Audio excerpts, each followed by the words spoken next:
ഇന്ന് നമ്മൾ കാണുന്നു ഫുട്ബോൾ ലെജൻഡായ ക്രിസ്ത്യാനോ റൊണാൾഡോ. അദ്ദേഹത്തിൻ്റെ സ്മൈൽ ഒരു കാലത്ത് ഇങ്ങനെ ആയിരുന്നില്ല. സ്പോർട്ടിംഗ് CP കളിച്ചുകൊണ്ടിരുന്ന ടീനേജ് റൊണാൾഡോ ഓൾറെഡി ടാലൻറ്റ് കൊണ്ട് സ്റ്റാർ ആയിരുന്നു. പക്ഷേ സ്മൈൽ ഇന്നത്തെ പോലെ അത്ര ഷാർപ്പ് ആൻഡ് പെർഫെക്റ്റ് ആയിരുന്നില്ല. അദ്ദേഹത്തിൻ്റെ ടീത്ത് സ്ലൈറ്റ്ലി ക്രൂക്കഡ് ആയിരുന്നു, ഗ്യാപ്സ് ഉണ്ടായിരുന്നു, ചെയിൻസ് പോലും കാണാമായിരുന്നു. ക്യാമറ ക്ലോസപ്പിൽ teeth alignment issues, uneven shape എല്ലാം നോട്ടീസബിൾ ആയിരുന്നു. പിന്നീട് കരിയർ ഗ്രോ ചെയ്തതോടെ റൊണാൾഡോ തൻ്റെ ഫിറ്റ്നസിനും അപ്പിയറൻസിനും ഈക്വലി ഇമ്പോർട്ടൻസ് കൊടുക്കാൻ തുടങ്ങി. അദ്ദേഹം ആദ്യം ചെയ്തത് ക്രൂക്കഡ് ടീത്ത് സ്ട്രൈറ്റ് ആക്കാൻ ഓർത്തഡോണ്ടിക് ട്രീറ്റ്മെൻറ്റ് ചെയ്തു. അതിലൂടെ ടീത്ത് പ്രോപ്പർ പൊസിഷനിലെത്തി സ്മൈൽ ബാലൻസ്ഡ് ആയി. അലൈൻമെൻറ്റ് കഴിഞ്ഞ ശേഷം അദ്ദേഹം കോസ്മെറ്റിക് ഡെൻ്റൽ ട്രീറ്റ്മെൻറ്റിലേക്ക് പോയി. ടീത്ത് വൈറ്റനിങ് ചെയ്യുന്നതിലൂടെ സ്റ്റെയിൻസ് മാറി ബ്രൈറ്റർ സ്മൈൽ കിട്ടി.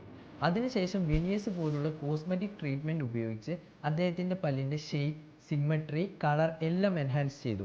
അതിൻ്റെ റിസൾട്ടാണ് ഇന്ന് നമ്മൾ കാണുന്ന റൊണാൾഡോ സ്മൈൽ.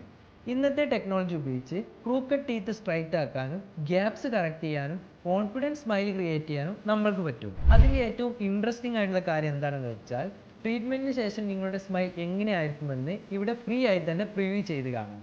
നിങ്ങളുടെ സ്മൈൽ കൂടുതൽ കോൺഫിഡൻ്റ് ആക്കണമെന്ന് ആഗ്രഹമുണ്ടെങ്കിൽ ഇന്ന് തന്നെ അമൻ ഡെൻ്റൽ ക്ലിനിക്ക് വിസിറ്റ് ചെയ്യും.